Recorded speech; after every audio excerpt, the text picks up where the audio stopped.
जब विवाह होता है तो मात्र 9 वर्ष की रहती हैं।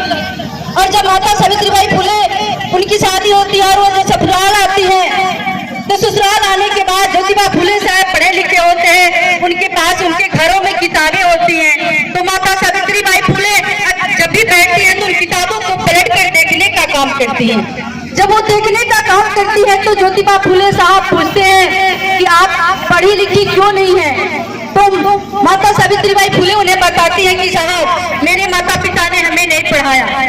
वो पूछते हैं कि क्या आप चाहती हैं पढ़ना? तो माता सावित्रीबाई फुले बताती है कि हाँ मैं चाहती हूँ पढ़ना। जब ये बात ज्योतिबा फुले साहब सुनते हैं तो कहते हैं ठीक है मैं आपको पढ़ाऊंगा। मेरी बहनों जरा गौर से सुनना, वो वक्त कैसा था। आज हम सब किताब कॉपी लैपटॉप से पढ़ाई कर रहे हैं। माता सावित्रीबाई फुले इस जमीन पे इस रेत पे पढ़ाई की। ज्योतिबा फुले साहब ने उनको इस बालू और रेत पे पढ़ना शुरू किया, पढ़ाना शुरू किया। माता सावित्रीबाई फुले जब पढ़ ली तो हम जैसी लड़कियों को, हम माताओं बहनों को पढ़ाने का संकल्प ली।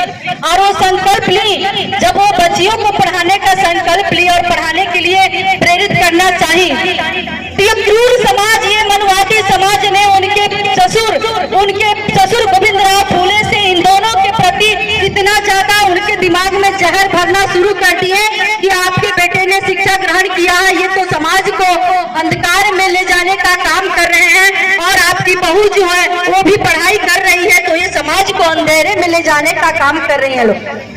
माता सावित्रीबाई फुले जब ये समाज में हो रहे अन्याय को देखती थी, ये महिलाओं पर जबरन होते हुए अत्याचार को देखती थी, उन्हें बड़ा दुख होता था। कुछ ऐसी कामें हैं जो दोनों दंपति ने करना शुरू किया। तो एक तरफ गोविंदराव फुले के कान में जहर घोलना ये लोग शुरू किया, और एक समय ऐसा आया कि गोविंदराव फुले साहब ने इन दोनों दंपति को अपने घर से निकालने का काम किए।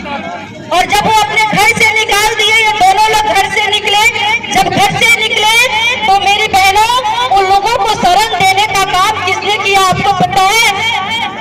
अगर नहीं पता है तो मैं बताती हूँ। उन दोनों को अपने घर में शरण देने के काम हमारी अम्मी फातिमा शेख और हमारे भैया उस्मान शेख ने किया। उन लोगों ने, उन दोनों भाई बहनों ने इन दोनों दंपति को अपने घर में रहने के लिए जगह दिए।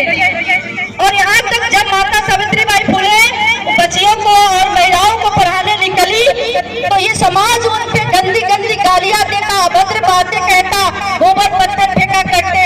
तब माता फातिमा शेख ने माता सावित्रीबाई फुले के साथ मिल करके उन लड़कियों को पढ़ाने जाने लगी, और दोनों मिल करके हमारे समाज की बच्चियों को पढ़ाने का काम किया।